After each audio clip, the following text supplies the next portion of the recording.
ভক্তি রসামৃত সিন্ধু গ্রন্থের ৬ষ্ঠ অধ্যায় ভক্তি যোগ সাধনের বিধি। এখানে শ্রীল রূপ গোস্বামী মূল তত্ত্বকে 10টি অঙ্গে বিভক্ত করেছেন, যা পূর্বেই আলোচনা করা হয়েছে। সেই আলোচনা করা অঙ্গগুলির মধ্যে আরও গুরুত্বপূর্ণ অঙ্গ হচ্ছে প্রথম, বৈষ্ণব তিলকে অঙ্গভূষিত করা। তার উদ্দেশ্য হচ্ছে বৈষ্ণবের অঙ্গে তিলক চিহ্ন দেখে তৎক্ষণাৎ মানুষের হৃদয়ে কৃষ্ণ স্মৃতির উদয় হবে। শ্রী চৈতন্য মহাপ্রভু বলে গেছেন, বৈষ্ণব হচ্ছেন তিনি যাকে দেখা মাত্রই শ্রীকৃষ্ণের কথা মনে পড়ে। তাই মানুষকে কৃষ্ণের কথা মনে করিয়ে দেওয়ার জন্য বৈষ্ণবের তিলক ধারণ করা কর্তব্য। 2 নম্বর, তিলক ধারণ করার সাথে সাথে শরীরে হরে কৃষ্ণ আদি নাম লেখা। 3 নম্বর, শ্রীকৃষ্ণ এবং গুরুদেবের প্রসাদী ফুল এবং মালা ধারণ করা। 4 নম্বর, ভগবানের শ্রী বিগ্রহের সামনে নৃত্য করা।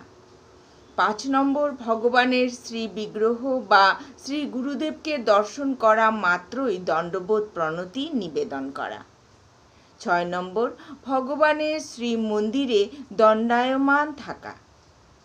7 নম্বর, শোভাযাত্রা সহকারে যখন ভগবানের শ্রী বিগ্রহ পথ দিয়ে নিয়ে যাওয়া হয় তৎক্ষণাৎ সেই শোভাযাত্রায় যোগদান করা। এই বিষয়ে উল্লেখযোগ্য যে ভারতবর্ষে, বিশেষ করে সেখানকার বিষ্ণু মন্দিরে মূল বিগ্রহ ছাড়াও একটি ছোট বিগ্রহ থাকে, যাকে বলা হয় বিজয় বিগ্রহ। এই বিজয় বিগ্রহকে শোভাযাত্রা সহকারে বাইরে নিয়ে যাওয়া হয়।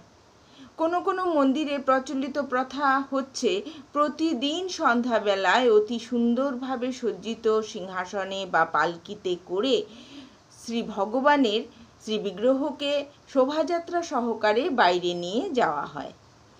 শ্রী বিগ্রহের উপর অপূর্ব সুন্দর ছত্র ধারণ করা হয় এবং সেই শোভাযাত্রায় নানা রকম বাদ্যযন্ত্র বাজানো হয়।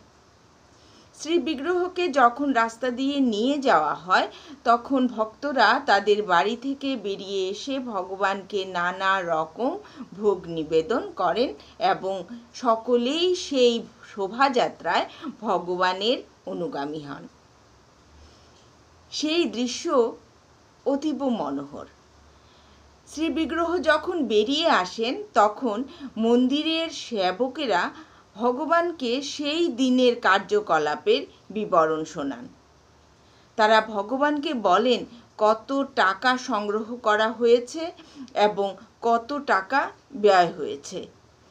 তার ফলে সকলেই অনুভব করতে পারেন যে মন্দিরের মালিক হচ্ছেন ভগবান এবং মন্দিরের সমস্ত পূজারী এবং কর্মচারীরা হচ্ছেন তার সেবক।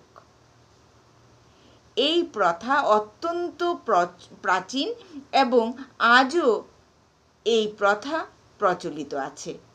তাই এখানে নির্দেশ দেওয়া হয়েছে ভগবানের শ্রী বিগ্রহ যখন শোভাযাত্রায় বের হন তখন সেই শোভাযাত্রায় তার অনুগামী হওয়া উচিত।